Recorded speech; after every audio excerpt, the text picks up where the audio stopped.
బోయపాటి గారు మన గురించి, మన ఈవెంట్ గురించి బాలయ్య గారు వెహికల్ మీద ఉన్న ట్రైలర్ షాట్ కట్ చేసి ఇచ్చారు.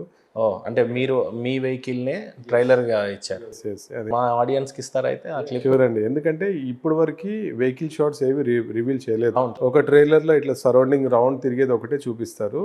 ఇంతవరకు వెహికల్ షాట్ రివీల్ చేయలేదు. ఆ రోజు స్పెషల్‌గా మన కోసం ఒక టీజర్ కట్ చేసి ఇచ్చారు.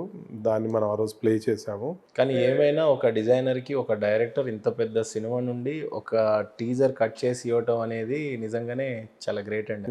నాకు ఆ రోజు ఈవినింగ్ ఈవెంట్ ఉంటే ఆఫ్టర్‌నూన్ నాకు డెలివరీ అయింది. తన ఫోన్‌లోంచి డెలివరీ చేశారు. హ్మ్. నాకు ప్రామిస్ చేశారు. నేను అడిగాను, నేను ఇట్లా ఈవెంట్ వెహికల్ గురించి ఎక్స్‌పోజ్ చేద్దాం అనుకుంటున్నాను. మనం ఏం చేసాము?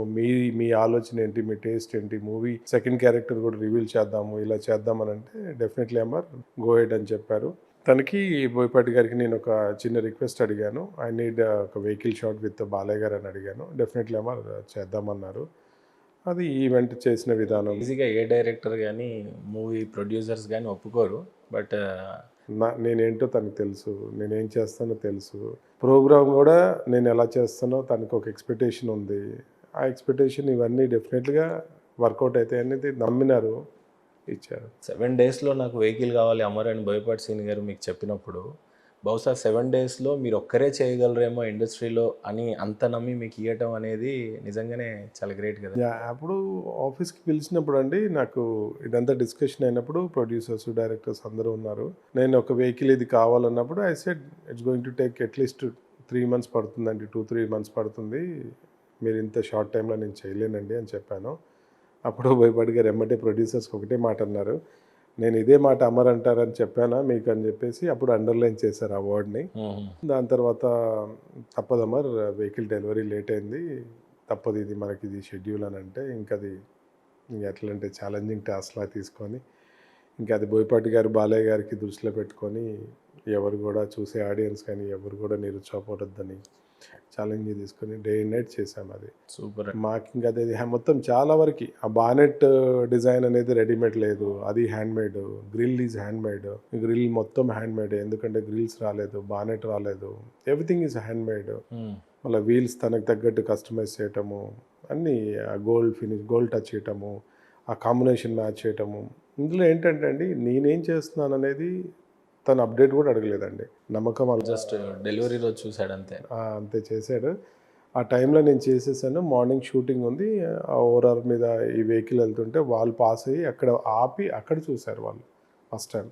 But from the my heart మీకు ప్రౌడ్‌గా అనిపించింది నాకేంటనంటే ఇండస్ట్రీలో ఇంతమంది ఉన్నా కూడా ఓన్లీ అమర్ గారికి ఈ వెహికల్ 7 డేస్‌లో వస్తదని అంత ధైర్యంగా ఈవెన్ డైరెక్ట్ డెలివరీ రోజు, షూట్ రోజు చూసుకోవడం అంటే ఆయన మిమ్మల్ని ఎంత నమ్మాడో అక్కడే తెలిసిపోతుంది. జెనెక్స్ అంటే ఏంటి? మీ వర్క్ స్టైల్ ఏంటి అంటే. చాలా మూవీస్ చేసాం గదండీ! ఇప్పటివరకు ఒక 100+ మూవీస్ చేసాం. అన్నీ చూస్తున్నారు గదా! ఇండస్ట్రీ చూస్తుంది. బోయపాటి గారికైతే ఆల్రెడీ ట్రావెల్ ఉంది. తనతోని చేస్తున్నాము. కాబట్టి తనకు నమ్మకం ఉంది. ఏదైనా అమర్ చేయిస్తాను అనంటే చేస్తాడు అనే నమ్మకం ఉంది. నేను ఇస్తా అన్న దానికన్నా దానికి 2, 3 రెట్లు ఎక్కువనే ఇస్తాను. ఎందుకంటే I believe in only one word ఏంటంటే నా దాకొచ్చిందంటే ఆ పని నేను చేయగలుగుతానని నమ్ముతాను నేను.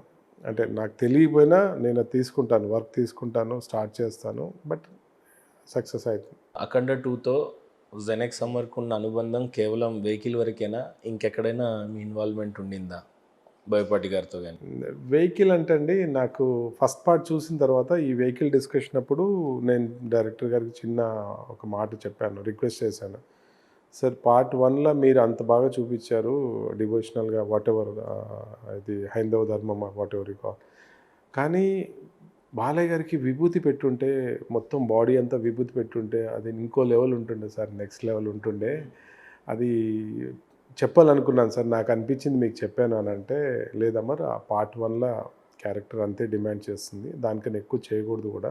అది ఆ స్టోరీకి తగ్గట్టు అది. బట్ డెఫినెట్‌లీ పార్ట్ 2లో చూస్తారు మీరు. బట్ ఐ డోంట్ నో నేను చెప్పటం, మేము డిస్కస్ చేయడం వల్ల అయిందో లేకపోతే స్టోరీ లైన్ వల్ల అలా అయిందో మనకు తెలియదు. బాలయ్య బాబు గారు ఆ ఊబిది, ఆ గడ్డం అసలు మొన్న ట్రైలర్ చూసిన తర్వాత మొత్తం విభూతితోని అంటే హి హాజ్ ఎ కాస్ట్యూమ్ ఉన్న కాస్ట్యూమ్ నుంచి మొత్తం హ్యాండ్స్ అన్ని విభూతితోని అలా తర్వాత శూలం త్రూ త్రిశూలం షార్ట్స్ ఫైరింగ్ షార్ట్స్ కానీ నాకు అనిపించింది పోన్లే అంటే డిస్కస్ చేశాం కదా అనేది ఒక థాట్ అయితే మీకు డిస్కస్ వచ్చింది చేసాము. మనం అది క్రెడిట్ మనం తీసుకోవటం కూడా కరెక్ట్ కాదు. ఎందుకంటే నాకు అనిపించింది, నేను చెప్తాను, పుట్స్ ఇస్తాను. ఎందుకంటే ఆ ఫ్రీక్వెన్సీ నాకు ఉంది కాబట్టి బోయపాటి గారికి నాకు ఇలా అనిపించింది సార్ అని అంటే పార్ట్ 1లో అలా చేయకూడదమ్మా, బట్ పార్ట్ 2లో వీల్ సీ అంటే చేద్దామని కూడా ఏం చెప్పలేదు, బట్ పార్ట్ 1 అలా చేయకూడదు అని చెప్పారు. కానీ పార్ట్ 2లో చూస్తే సేమ్ ఉంది.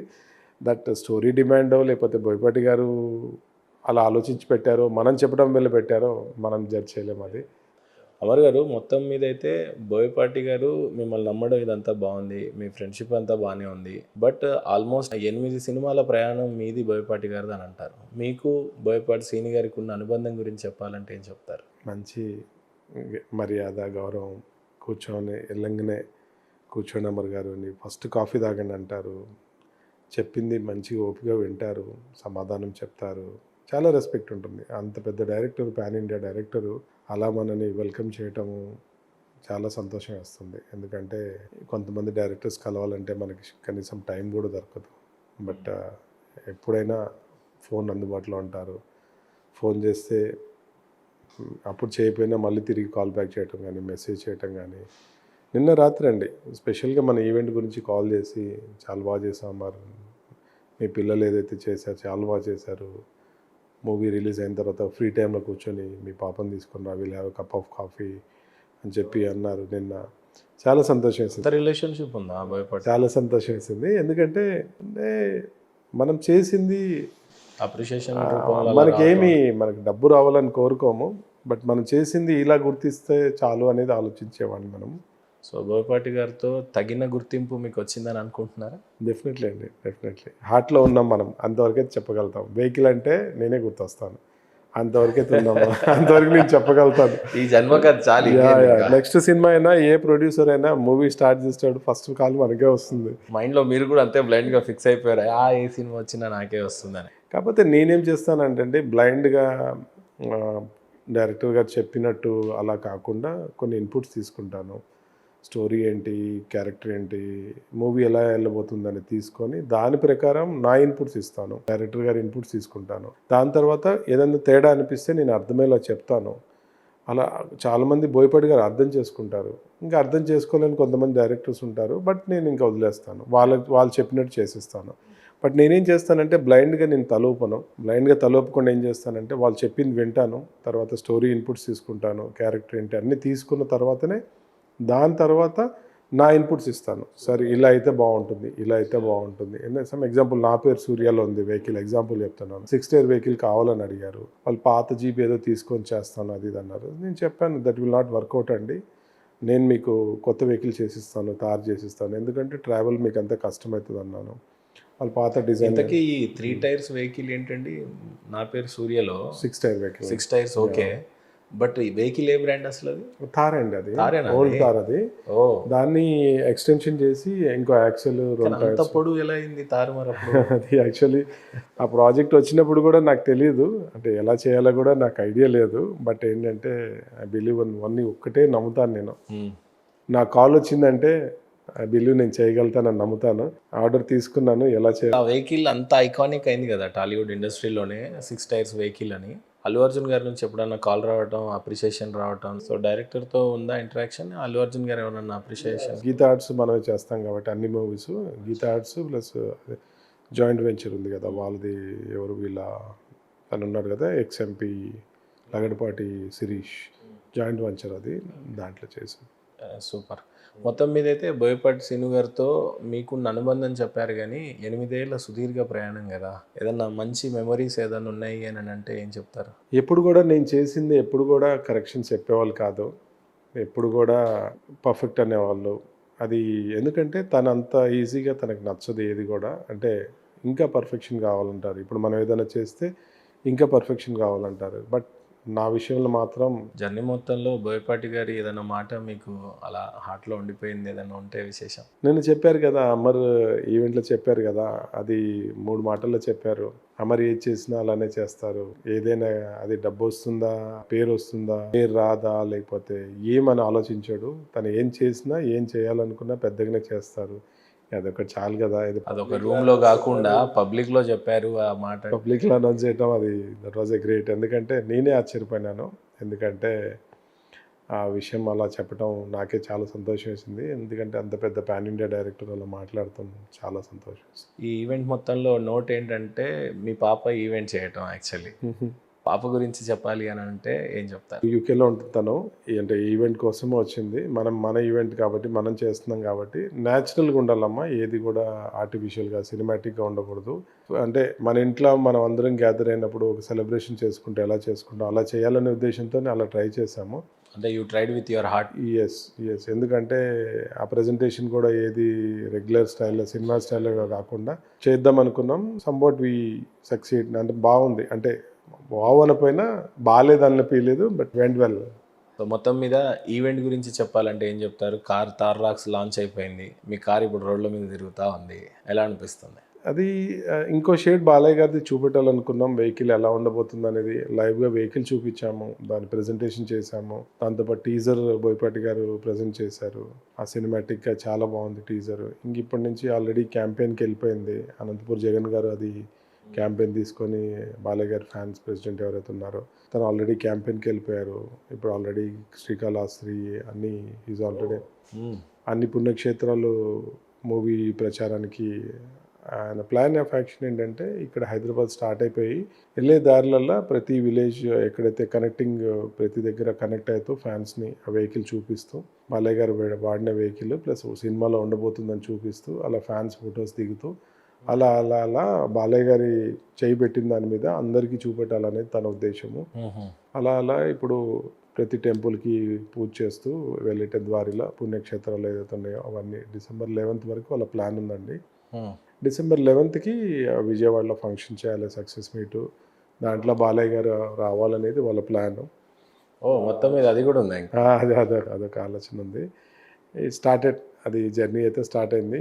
చెన్నై ఇంకా ఆల్మోస్ట్ చాలా ప్లేసెస్ ఇంకా 11th వరకు అది ఇంకా మూవ్ అవుతూనే ఉంటుంది. మొత్తానికి తార్రాక్స్ చూపించాలి, ఇంత గ్రాండ్ ఈవెంట్ చేయాలి అనేది ఐడియా ఎవరిదండి? ఎలా స్టార్ట్ అయింది? అది ఓజీ నుంచి స్టార్ట్ అయిందండి. ఓజీ చేసిన తర్వాత అప్పుడు లాస్ట్ ఒక ఆలోచన వచ్చింది, బట్ అది అవ్వలేదు. అది అవ్వకపోయేసరికి ఓజీలో పవన్ కళ్యాణ్ గారు వాడింది కూడా మీరేనా? ప్రకాష్ రాజ్ గారిది వాడిన వెహికల్ అవన్నీ తను అప్పుడు చేయలేకపోయినాం. కొంచెం ఇట్లా మూవీకి మన మనసు సైడ్ నుంచి ఏదైనా చేద్దాం అనుకున్నాం.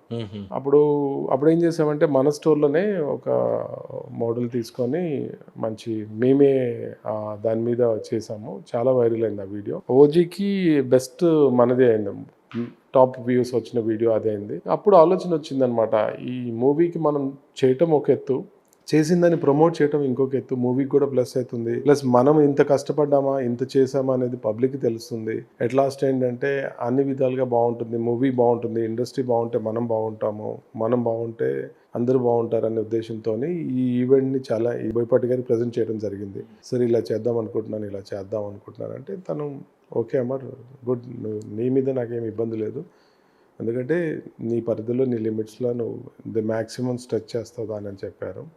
ఎందుకంటే దీంట్లో ఇదేమి ఉండదు కాబట్టి. అఖండ 2 ట్రైలర్ చూసారా అండి? హైందవ సనాతన ధర్మం మీద సడన్గా అంతా ప్రయాగ్రాజ్ యొక్క షూట్ అంతా కూడా రియల్ టైం షూట్ చేయటం అంతా ఈ గ్యాప్లో చూసారా? అఖండ 2 ట్రైలర్ చూసారా? చూసామండి. చాలా అంటే చాలా ఇంట్రెస్టింగ్. ఎందుకంటే అట్లాంటి మూవీస్ చాలా రావాలండి. ఎందుకంటే సనాతన ధర్మం గురించి చాలా రావాలి. ఇంకెందుకంటే పురాణం చాలా ఉంది, పురాణాలు పెద్దవాళ్ళు చాలా ఉంది చూడాల్సింది. పాస్ట్ ఏదైతే ఉందో చాలా ఉంది. హైందవ ధర్మం ఏదైతే ట్రెడిషన్ ఏదైతే ఉందో పాస్ట్ చాలా ఉంది. అవన్నీ బోయపాటి గారు తన సినిమాటిక్గా బాలయ్య గారిని దృష్టిలో పెట్టుకొని చూపెడుతున్నారు. సూపర్, చాలా బాగా చెప్పారు. చాలా సంతోషం ఉంది. ఎందుకంటే చాలా అండి హిస్టరీ అనేది కొన్ని వేల సంవత్సరాల హిస్టరీ అండి ఇది. ఎందుకంటే ఇండియా అంటే ఇది కదా హిందుత్వం నమ్మే దేశం కాబట్టి చాలా చాలా ఉంది. పర్సనల్గా అమర్ గారు దేవుడు ఉన్నాడని నమ్ముతారా?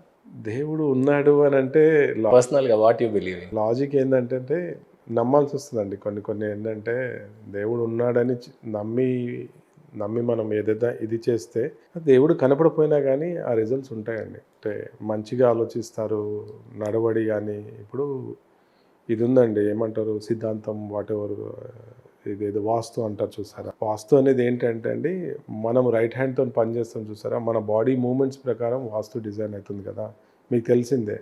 మనకి ఆ ప్రకారంగా మూవ్ అయితే మన బాడీలో ఉన్న ఆర్గన్స్, మైండ్ అన్నీ సక్రంగా ఉంటాయని చెప్పి వాస్తు డిజైన్ అయింది. కానీ వాస్తు అనేది ఇది కాదండి. అంటే మూర్ఖత్వం అట్లాంటివి కాదు. మనం ఒక ధర్మాన్ని నమ్ముతాం కాబట్టి ఆ ధర్మం ప్రకారం వాస్తు డిజైన్ అయింది. సూపర్. అంతేగాని లెఫ్ట్ హ్యాండ్‌తో తినటము అట్లాంటివి ఉండవు కాబట్టి ఆ బాడీ ఎలా మనం రోజు మూవ్ అవుతుందో దాని ప్రకారం మూవ్ అవుతుంటే దాని ప్రకారం మన బాడీలో ఉన్న నర్వ్ సిస్టమ్ కానీ, బ్లడ్ కానీ, వాటర్ అన్నీ దాని మీద మన బాడీ ఎట్లయితే వర్క్ చేస్తుందో అంతే రిప్రజెంటేటివ్గా వాస్తు అనేది. పెద్దవాళ్ళు అది సైంటిఫిక్ అప్పుడు సైన్స్ లేకపోయినా పెద్దవాళ్ళు అది వాళ్ళు ఆచరించిన వాళ్ళ డే టు డే లైఫ్ అవన్నీ అది వాస్తు రూపంలో రాశారు. అది ఇప్పుడు మనం పాటిస్తున్నాం. అంతేగాని ఎందుకంటే సూర్యుడు అనేవాడు తూర్పు నుంచి వస్తాడు కదా! అంతే. కాబట్టి దే బిలీవ్ ఈస్ట్ డైరెక్షన్, అస్తమించేది ఇటు కాబట్టి అట్లా ప్రతిదీ కూడా ఏంటంటే అండి నేచర్ని కనెక్ట్ చేసి ఆ పంచభూతాలు ఏదైతే ఉన్నాయో వాటిని కనెక్ట్ చేసి మన బాడీ సిస్టమ్ ఎలా ఉందో దాన్ని ఈ కనెక్ట్ చేసి బిల్డ్ చేసిందే వాస్తవం.